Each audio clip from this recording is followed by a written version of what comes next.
విజయవాడలో ఎండలు దంచి కొడుతున్నాయి. ఏప్రిల్ మే నెలలో ఉండే ఎండ ఫిబ్రవరిలోనే కనిపిస్తోంది. ఒక్కసారిగా ఎండలు పెరిగిపోవడంతో విజయవాడలో ప్రజలు అల్లాడిపోతున్నారు. 35 డిగ్రీల పైనే ఉష్ణోగ్రత నమోదవుతోంది. దీంతో రానున్న మరో 4 రోజులు ఎండలు మరింత పెరిగే అవకాశం ఉందని నిపుణులు చెబుతున్నారు. విజయవాడ నుంచి మరింత సమాచారం మా ప్రతినిధి సురేంద్ర అందిస్తారు. వేసవికి ముందే సూర్యుని బగబగలైతే ప్రారంభమయ్యాయి. సాధారణంగా మార్చి ఏప్రిల్ తరువాత ఎండల తీవ్రత ఎక్కువగా ఉంటుంది.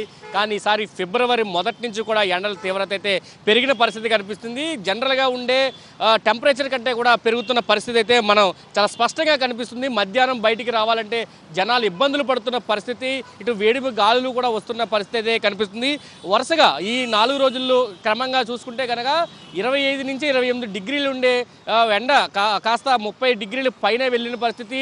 నిన్న 35 డిగ్రీలు విజయవాడలో ఉన్న పరిస్థితి. ఈరోజు దాదాపు 30 డిగ్రీల పైనే, 34 డిగ్రీల పైనే ఈరోజు ఎండ తీవ్రత పెరిగిన పరిస్థితి కూడా కనిపిస్తుంది. రానున్న వారం రోజుల పాటు మరింత ఎండల తీవ్రత ఉంటుందంటూ ఇప్పటికే వాతావరణ శాఖ అధికారులు హెచ్చరించిన పరిస్థితి. బయటకు వచ్చేటప్పుడు ఖచ్చితంగా మంచినీళ్ళు క్యారీ చేయాలని, అదేవిధంగా నల్ల డ్రెస్సులు వేసుకోకూడదంటూ, అవసరమైతే గొడుగులు కూడా తీసుకురావాలంటూ వాళ్ళు చెప్పిన పరిస్థితి అయితే కనిపిస్తుంది. 3 రోజులుగా చూసుకుంటే 32 డిగ్రీల నుంచి ఇప్పటికీ నిన్న దాదాపు 36 డిగ్రీల వరకు కూడా ఎండ విజయవాడలో వెళ్ళింది. సాధారణంగా రాష్ట్రంలో ఇతర ప్రాంతాలతో పోల్చుకుంటే ఎండ తీవ్రత విజయవాడలో చాలా ఎక్కువగా ఉంటుంది.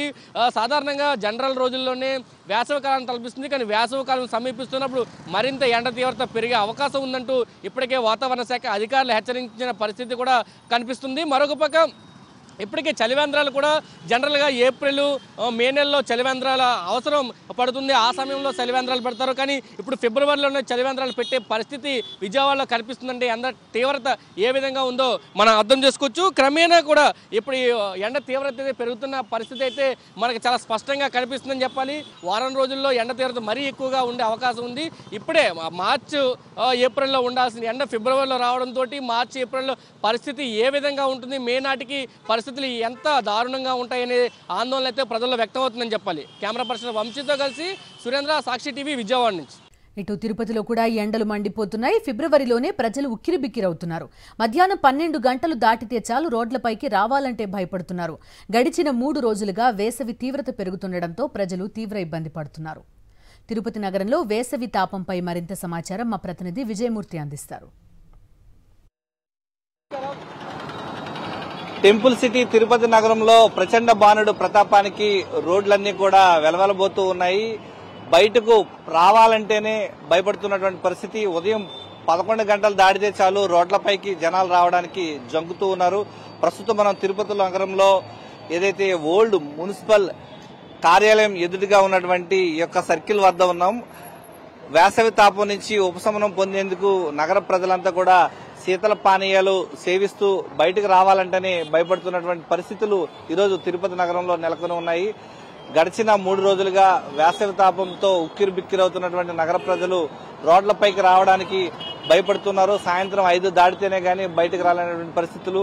గడిచిన 3 రోజులుగా వేసవి తాపం ఎక్కువగా ఉండడంతో వేసవి రాకముందే ఈ యొక్క ఉష్ణోగ్రతలు గణనీయంగా పెరుగుతుండటంతో ప్రజలు ఇబ్బందులు పడుతూ ఉన్నారు. ప్రస్తుతం తిరుపతి నగరంలో 35 డిగ్రీల సెల్సియస్ ఉష్ణోగ్రత నమోదు కావడంతో గడిచిన 3 రోజులుగా కూడా ఇదే పరిస్థితి ఉండడంతో ప్రజలంతా కూడా భయపడుతున్నారు. ఇప్పటికే వాతావరణ శాఖ హెచ్చరికల నేపథ్యంలో రానున్న రోజుల్లో మరింత వేసవి తాపంతో ప్రజలు ఇబ్బందులు పడతారంటే హెచ్చరికల నేపథ్యంలో ఈసారి వేసవితో ఎలా ఉక్కిరిబిక్కిరి కావాల్సి వస్తుందన్నటువంటి పరిస్థితులు ప్రజలు ఆందోళన చెందుతున్నటువంటి పరిస్థితులు కనిపిస్తున్నాయి. శివరాత్రి తర్వాత గణనీయంగా వేసవి తాపం పెరుగుతుండటం కనిపిస్తూ ఉంటుంది. కానీ శివరాత్రికి ముందే ఈ యొక్క వేసవి తాపం ఎక్కువగా ఉండడంతో నగరవాసులంతా కూడా తీవ్ర ఇబ్బందులు పడుతున్నారు. రాబోయే రోజుల్లో మరింత ఉష్ణోగ్రతలు పెరుగుతున్నటువంటి వాతావరణ శాఖ హెచ్చరికల నేపథ్యంలో నగరవాసులు మరింత ఆందోళన చెందుతున్నారు. కెమెరామెన్ ముఖేష్ తో విజయమూర్తి, సాక్షి టీవీ, తిరుపతి నుంచి.